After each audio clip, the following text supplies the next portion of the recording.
I guess they didn't count February. I guess February doesn't count for some reason. Um, they only wanted to do 11 of the months, I guess. Um, so you'll have that for each month, and then they made a box plot for each month. Well, you expect to see that. Each one of these kind of tells a different story about what the temperatures are like in that particular month. Okay, so see how they're getting like down here in the winter. Usually in the winter you have more range over the well, yeah, we get that. We get more variation in temperature usually in January, because in January we had some really cold days, and then there were some days where it was up in like 70s, right? At least where I am, it was doing that. So you get a little more variation, whereas in the summer it's kind of just like around 70 most of the time here. So if you look at these box plots for Ventura, because I actually looked at these before I moved to Ventura, you get very little variation, right, over the course of the year. Sure, it's warmer in the summer, cooler in the winter, but it's not a big change here. It's like the difference in your maximum temperature is like 10, 15 degrees. Whereas, other places I've lived, the average temperature in January might be, 50 degrees lower on average than in July. Whereas here it might be 10 degrees lower on average, right? So, but you can look at the variation as well and see, like, in the summer months you have very little variation. The data is all kind of very smashed together, where in the winter months it's all a lot more spread out, right? And then you can compare them. So you can kind of use numerous box plots to see how things are changing over time, right? Right. So we've got our box plots. Let's see, where were we then?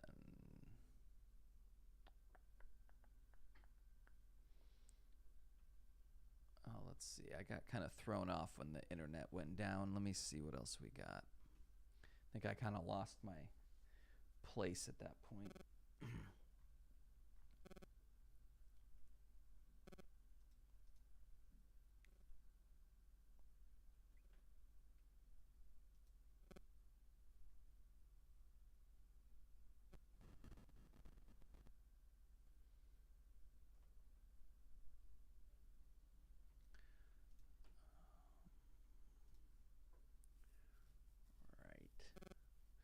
Okay, let's see. So the next one. I think that takes care of a lot of what we were talking about for like chapter 3. So I think that kind of wraps up what you need to know to finish chapter 3, which I think is due basically by the next time I see you. You might have that same day to work on it, but you need to look at that. So let's see.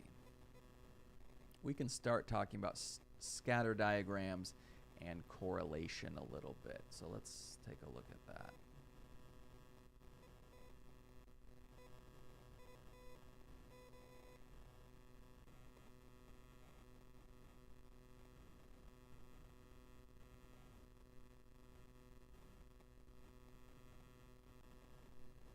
This book does the statistics in a little bit different order than we do. Let's see.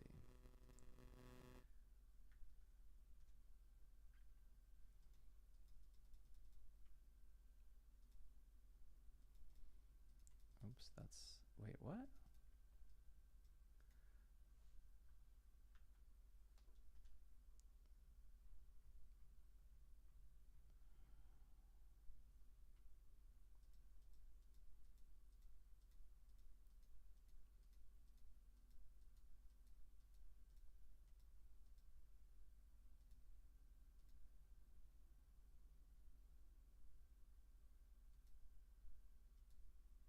Okay, correlation. So we will be discussing this a lot during the semester. Understanding correlation can definitely be interesting, and probably I'll have to go ahead and discuss this again. We've lost most of the class since I lost internet for 3 or 4 minutes. But we'll talk about this again. But I'll go ahead and get started on it for those of you who want to kind of get started and move ahead on things. So there's this idea of correlation. Correlation just means that two things are related. there is a tendency for people, and I think it's just part of the way that our brains work. We don't have these, we like to think we have these really advanced brains. Our brains actually, we could have a day-long discussion about all the ways in which our brains actually trick us and let us down and kind of fail us, and don't really do the things we like them to do in modern society. Our brains are, from an evolutionary standpoint, they're not that far removed when we were running around and hunting and gathering and doing all that kind of stuff. So a lot of times in statistics, your brain will try to trick you. It will try to make you think one thing is true and that you have good evidence for it when really you don't. So correlation, all that means is that we have a connection between two variables. It does not mean that the first one causes the second one. It does not mean that the second one causes the first one. It doesn't even mean that there's any causal relationship at all, right? And I think I gave a couple of examples earlier in the semester. One was ice cream consumption and shark attacks. Those variables are pretty strongly related. You see them go up together and you see them come down together. But it would be very silly to make that next step and think, oh, if I'm at the beach and my kid eats some ice cream and goes in the water, then he's more likely to get attacked by a shark than if he didn't eat the ice cream. That's not how it works, okay? Because eating the ice cream does not cause the shark attack. The shark attack doesn't make you crave ice cream. So there's no cause and effect going those two directions.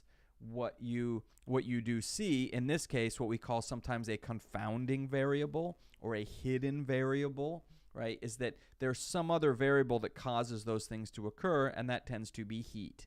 When the heat goes up, people get in the water, going to be more shark attacks. When you get in, when it's hot, people eat more ice cream, okay? So that happens a lot. The problem is, and that's the reason that I give these examples, is there's examples where it's very easy to see that cause and effect fails. The other popular one is the number of vehicles you own and life expectancy. Well, again, buying more cars doesn't mean you're going to live longer. It's just that in general, people who have more cars probably have better health insurance, better access to medical care. They're going to live longer, right? And getting better medical care doesn't cause you to now own more vehicles, right? So that in some situations, it's very obvious that there's a correlation going on, but not cause and effect. But I hear this all the time. I hear this all the time from our politicians. I hear it all the time on the news. When people are trying to discuss things, and all the time there's clearly a connection between two things, and people's assumption is, well, then this thing must cause this other thing. And it's like, no, not necessarily. And the problem with that is, if you think that A causes B, then you will make changes to A. All right, you don't like the outcome of B. You'll make changes to A, but those changes won't do anything, right? They won't be effective. It would be like if we were in a state where, I guess we are in a state where there's shark attacks and there's ice cream consumption, and we see the two going up together. It would be like trying to put a bill through the state legislature that says we need to ban ice cream because ice cream has a strong correlation to shark attacks. So if we just ban ice cream and no one eats ice cream, there'll be no more shark attacks, right? Well, that's absurd. But you see this done all the time in other areas that it doesn't make sense. Like, it might sound like it makes sense. Like I hear this in education at all levels, K-12, college. We see two things that have similar numbers, so therefore we're going to change one of them and hope it causes a change in the second one. And it doesn't work that way. A lot of programs where I remember a big one in Washington was they were talking about reading scores in the third grade and how that related to reading scores and people graduating from high school. And what they did was they said, well, there's a strong correlation between being able to read at the end of your reading ability at the end of third grade and your reading ability at the end of high school when you're trying to graduate. So what they did was they implemented these tests at the end of the third grade. And if you don't have a third grade reading level at the end of the I'm kind of summarizing, this was like 10 years ago, so I don't really remember exactly, but if you don't have the proper reading level at the end of the third grade, you're not moving on, right? You're staying in the third grade until you get that third grade reading level. And their reasoning was, if we can boost the scores of the third grade reading, that's going to help later on when the people are trying to graduate high school. Well, it didn't work, right? Well, it didn't work because they weren't really fixing the problem. The this is, you see this a lot in society. We try to fix problems by just punishing people and scaring people out of doing certain things, and research shows it's not so effective, right? Might make people feel good to do it that way, but it doesn't really fix the problem. If you just scare people that your kid is not going to move on to the 4th grade, that doesn't really address what education understands are the reasons why people aren't reading, right? Why are children not able to read at the end of the 3rd grade? Well, some students may have a reading disability or a learning disability that is keeping them from being able to progress through their reading ability, right? Well, just scaring people isn't going to make that kid read any better, right? There's also a lot of evidence, socioeconomic status, right? Households where there's enough money in the household so that family members are at home, they're able to help the student with their homework and give assistance in school, that kind of stuff. Those students score better in reading, right? Whereas students who don't have that, maybe they come from a poorer household, they don't have that benefit that's going to help them learn to read, right? So by putting this test at the end of 3rd grade and saying, if you don't pass this test, you're not moving on, it doesn't actually help the confounding variables, the things that are actually causing these children to not have a good reading level. It's not helping, right? You're not helping that, oh, well, if this person got a higher paying job, they'd be home in the evening and they could help their kid with the homework and, this kind of stuff. Or maybe we put some professionals into the schools that can help the students who have reading disabilities. Yeah. Oh, okay, cool. Cool. Maybe you put professionals into the schools and they can help the students with reading disabilities, and then those students can progress. Those are ways that have been shown to help raise reading levels, right? But just putting a test and saying, well, you don't pass this, you don't move on, it actually causes bigger problems, because now, if a student isn't reading well, that student is probably already stressed because they're getting poor scores, and the people are telling them they're not reading good enough. And now there's this stressful test that says, hey, you don't pass this test, you're not going to be in the 4th grade with all your friends. So they've shown in a lot of ways it can make it worse rather than making things better. So it can be really damaging when we look at something and just say, hey, I think A causes B, and we don't like how B's turning out, so let's make a change to A. Unless you really know there's a cause and effect relationship there, and that's hard to do with statistics, unless you really know that that's there, you got to be careful about trying to implement that type of logic that A implies B, because oftentimes it doesn't help, right? It could be argued we do that with our own jail system, right? The way the prison system works in this country. Like if it sounds like to a normal person that doesn't study this stuff, it sounds reasonable. Well, someone does something bad, you throw them in a horrible building and they're going to get punished, and then they won't do it anymore. But all the research shows like it doesn't work, right? The way we run prisons in this country really, the whole for-profit prison system is really about making money. It's not really about reforming people and getting them to live lives where they don't feel like they need to commit crime anymore. Because if you look into it, the research for that shows that we would be making very different decisions in the prison system if we wanted to do that. But a lot of times it's very easy to go, hey, it's super easy. People commit crimes, so if we punish them, make them feel bad, then they're going to change their mind, not commit crimes anymore. It sounds like it makes sense. It sounds reasonable when you hear that. Well, yeah, if you punish somebody, they're not going to keep doing that same thing. Reality is different. So you have to be very careful with this kind of stuff where you're connecting two things and saying A causes B, because a lot of times what happens is there isn't just a single cause of one event, right? There may be 5 causes, and they may have a different effect on this thing. So you might find that, well, A has a 17% causal relationship with B. Well, then you can make all the changes you want to A, but you're only going to see a little bit of change there. So is that really where you want to put that change? That's a thing you have to be careful about. So basically, when you're dealing with correlation, do not not start jumping into cause and effect right away. It is very easy to do that. And it's part of the reason that our country doesn't work properly, because we jump into cause and effect whenever we have, political stuff or this kind of stuff. We jump immediately to cause and effect, and then it takes a lot longer to get to the real cause and how we can really change things. But most of the population doesn't have the attention span to stick around that long. They just want the one sentence that sums up their political ideology, rather than having to sit around and listen to, well, it sounds good if we just put a test at the end of the fourth grade or third grade. Like, that's easy to do, but is it effective? And people just go, I don't know, it sounds good to me, just do that. Where when you start getting into the actual business of how do we really help third graders who can't read, it's way more complicated. It's way more difficult to do. So, that's one of the questions that you want to ask yourself whenever you hear politicians, news people, people at your job, people in, personal life, when they're mentioning statistics, is you want to stop and go, okay, is what they're saying really the cause of the thing that they think it's the cause of? And most of the time, if you think about it for a little bit, you can probably find other things that are the cause of that thing, and it's not so cut and dry as people tend to think stuff is. Okay, so that's where we're going with correlation along, as we do this. So I know I lost most of the class when I lost internet for a few minutes there. So most of this stuff will reiterate when I see you next week.